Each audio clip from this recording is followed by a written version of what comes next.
আসসালামু আলাইকুম। উম্মুল মুমিনিন হজরত আয়েশা সিদ্দিকা রাদিয়াল্লাহু ছিলেন সমসাময়িক যুগের অন্যতম শ্রেষ্ঠতম নারী।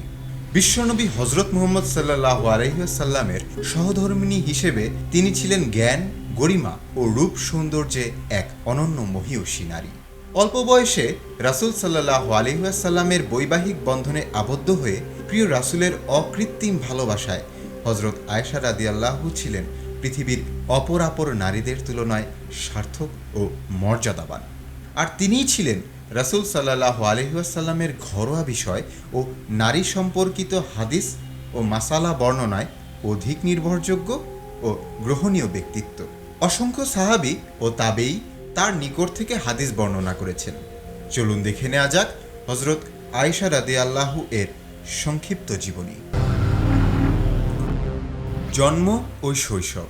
প্রসিদ্ধ মতে তিনি নবুয়াতের চতুর্থ বছরে মক্কায় কুরাইশ বংশে জন্মগ্রহণ করেন। তার পিতা হজরত আবু বকর রাদিয়াল্লাহু এবং মাতা উম্মে রুম্মান। শৈশবকালেই তার আচার আচরণ, চালচলন ও কথাবার্তা সকলকে মুগ্ধ করেছিল। মহানবী সাল্লাল্লাহু আলাইহি ওয়াসাল্লামের সাথে বিবাহ। নবুয়াতের 10ম বছরে মহানবী সাল্লাল্লাহু আলাইহি ওয়াসাল্লামের সাথে হজরত আয়েশা সিদ্দিকা রাদিয়াল্লাহু এর বিবাহ সম্পন্ন হয়। হজরত আয়েশা সিদ্দিকা রাদিয়াল্লাহু ছিলেন রাসূলুল্লাহ সাল্লাল্লাহু আলাইহি সাল্লামের প্রিয়তমা স্ত্রী। তিনি ছিলেন একমাত্র নারী যার ঘরে থাকা অবস্থায় তার কাছে ওহী অবতীর্ণ হয়েছিল। স্ত্রী হিসেবে তাকে গ্রহণের মাঝে ইসলামে প্রভূত কল্যাণ ও হিকমত নিহিত ছিল। শিক্ষা জীবন। পিতার কাছেই শিশু হজরত আয়েশা রাদিয়াল্লাহু এর লেখাপড়ার হাতিখড়ি হয়। তিনি পিতার নিকট থেকে কুষ্টিবিদ্যা ও কাব্যশাস্ত্রে পারদর্শিতা অর্জনে সক্ষম হন। এছাড়া পিতার কাছে তিনি কাব্য, ইতিহাস, সাহিত্য ও প্রশাসন প্রভৃতি বিষয়ে জ্ঞান অর্জন করেন। পুঁথিগত বিদ্যা অর্জন ছাড়াও তিনি গৃহস্থলী বিদ্যায় পারদর্শী ছিলেন। তার কৈশোর ও যৌবনের পুরোটা সময় কেটেছে পৃথিবীর সর্বশ্রেষ্ঠ শিক্ষক মহানবী সাল্লাল্লাহু আলাইহি সাল্লামের একান্ত সান্নিধ্যে। তাই মহানবীর সাহচর্যে তিনি কুরআন, হাদিস ও ফিকহ বিষয়ক জ্ঞানে অগাধ পাণ্ডিত্য লাভ করেন। নারীদের একান্ত বিষয়সমূহ তিনি মহানবী সাল্লাল্লাহু আলাইহি সাল্লামের কাছে জেনে অন্যদের শিক্ষা দিতেন। ইফকের ঘটনা।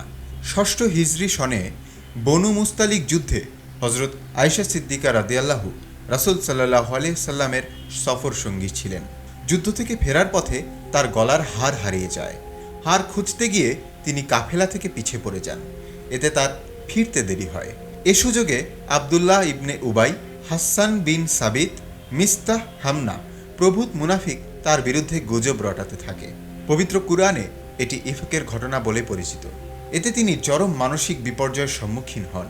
তার জীবন বিষণ্ণ হয়ে ওঠে। এই ঘটনায় রাসূলুল্লাহ সাল্লাল্লাহু আলাইহি সাল্লাম এবং তার পিতামাতা চরম উৎকণ্ঠা ও দুশ্চিন্তার মধ্যে পড়ে যান। ফলে মহান আল্লাহ সূরা নূরের 10টি আয়াত নাজিল করে আয়েশা রাদিয়াল্লাহু এর নির্দোষ ও পবিত্রতা ঘোষণা করেন। এভাবে মুনাফিকদের সকল ষড়যন্ত্র ব্যর্থ হল এবং তার মর্যাদাও পবিত্র কুরআনে স্থান পেল। ইসলামিক জ্ঞান প্রসারে অবদান। ইসলামী শিক্ষা প্রচার ও সম্প্রসারণে আয়েশা সিদ্দিকা রাদিয়াল্লাহু এর অবদান অবিস্মরণীয়। তিনি ছিলেন রাসূল সাল্লাল্লাহু আলাইহি ওয়াসাল্লামের স্ত্রীদের মধ্যে সবচেয়ে বিচক্ষণ, বুদ্ধিমতী, অসাধারণ জ্ঞান ও প্রজ্ঞার অধিকারিণী। তিনি রাসূলুল্লাহ সাল্লাল্লাহু আলাইহি সাল্লামের ব্যক্তিগত জীবনসহ পারিবারিক, সামাজিক, রাজনৈতিক, অর্থনৈতিক, শিক্ষা, সংস্কৃতি, চিকিৎসা, ইবাদত, পরকাল, সর্বোপরি সকল বিধিবিধান সম্পর্কে হাদিস বর্ণনা করে মুসলিম উম্মাহকে বিশেষভাবে সমৃদ্ধ করেছেন।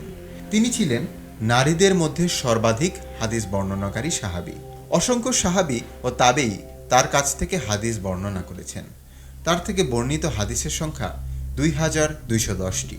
হজরত আয়েশা সিদ্দিকা রাদিয়াল্লাহু ছিলেন একজন শিক্ষক। তিনি তাফসির, হাদিস, ফিকহ প্রভৃতি বিষয়ে শিক্ষাদানে অগ্রণী ভূমিকা পালন করেন। নারীদের বিভিন্ন বিষয়ের বিধান বর্ণনায় তিনি অগ্রগামী ছিলেন। তার শিক্ষা কেন্দ্রে একসাথে 200-এর অধিক শিক্ষার্থী শিক্ষা গ্রহণ করতেন। মুস্তাদরাক আল হাকেম গ্রন্থে বর্ণনা করা হয়েছে, আয়েশা রাদিয়াল্লাহু থেকে শরীয়তের 1/4 বিধিবিধান বর্ণিত আছে। গুণাবলী। হজরত আয়েশা সিদ্দিকা রাদিয়াল্লাহু ছিলেন অনুপম চরিত্রে মাধুর্যের অধিকারী। তিনি ছিলেন তীক্ষ্ণ মেধাশক্তি সম্পন্ন, বিদুষী, রাজনীতিবিদ, কূটনীতিক, তেজস্বিনী যুদ্ধবিদ্যায় পারদর্শী, গৃহকর্মে সুনিপুণা, শিক্ষয়িত্রী, সত্যের সাধিকা, অগ্নিবর্ষী বাগীশ, সচ্চরিত্রা, মধুরালাপী, ধৈর্যশীল, আদর্শ স্ত্রী, জ্ঞান তাপস ও সদালাপী। এক কথায় মানবীয় চরিত্রের সকল গুণই তার মধ্যে বিরাজমান ছিল। তিনি অত্যন্ত ধৈর্যশীল মুমিনা ছিলেন। তিনি সর্বদা মহান আল্লাহর উপর ভরসা রাখেন। তার সতীত্ব ও মর্যাদা সম্পর্কে কুরআনের আয়াত অবতীর্ণ হয়। তাছাড়া আল্লাহ তাআলা তার উছিলায় তায়াম্মুমের বিধান চালু করেন। তিনি বছরের অধিকাংশ সময়ই রোজা রাখতেন এবং রাত্রিবেলায় আল্লাহর ইবাদত বন্দেগীতে নিজেকে মশগুল রাখতেন। দান সদকা করতে তিনি পছন্দ করতেন। অসহায়, ফকির, মিসকিনকে কিছু দান করতে পারলে তিনি তৃপ্তি পেতেন। দানশীলতা, মিতব্যয়িতা, পরোপকারিতা, ধর্মপরায়ণতা, দয়াসহ সর্বপ্রকার গুণে তিনি গুণান্বিত ছিলেন। মর্যাদা। হজরত আয়েশা সিদ্দিকা রাদিয়াল্লাহু মহানবী সাল্লাল্লাহু আলাইহি ওয়াসাল্লামের স্ত্রীদের মধ্যে বিশেষ মর্যাদার অধিকারিণী ছিলেন। রাসূলুল্লাহ সাল্লাল্লাহু আলাইহি ওয়াসাল্লাম তার মর্যাদা সম্পর্কে বলেন, নারী জাতির উপর আয়েশা সিদ্দিকা রাদিয়াল্লাহু এর মর্যাদা তেমন যেমন খাদ্য সামগ্রীর উপরে শাড়িদের মর্যাদা। বুখারী ও ইবনে মাজাহ। শারিদ হল আরবের শ্রেষ্ঠ খাদ্য, যা রুটি, গোস্ত ও ঝোলের সমন্বয়ে তৈরি করা হয়। রাসূলুল্লাহ সাল্লাল্লাহু আলাইহি সাল্লাম আরও বলেন, আয়েশা রাদিয়াল্লাহু হলেন মহিলাদের সাহায্যকারিণী, কানজুল উম্মান।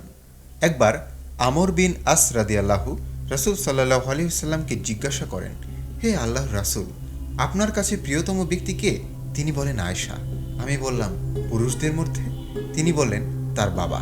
সহিহ বুখারী। সুতরাং এ থেকে হজরত আয়েশা সিদ্দিকা রাদিয়াল্লাহু এর সুউচ্চ মর্যাদা প্রমাণিত হয়। ইন্তিকাল। উম্মুল মুমিনিন হজরত আয়েশা সিদ্দিকা রাদিয়াল্লাহু 58 হিজরির 17 রমাদান 678 খ্রিস্টাব্দে 13 জুলাই ইন্তিকাল করেন।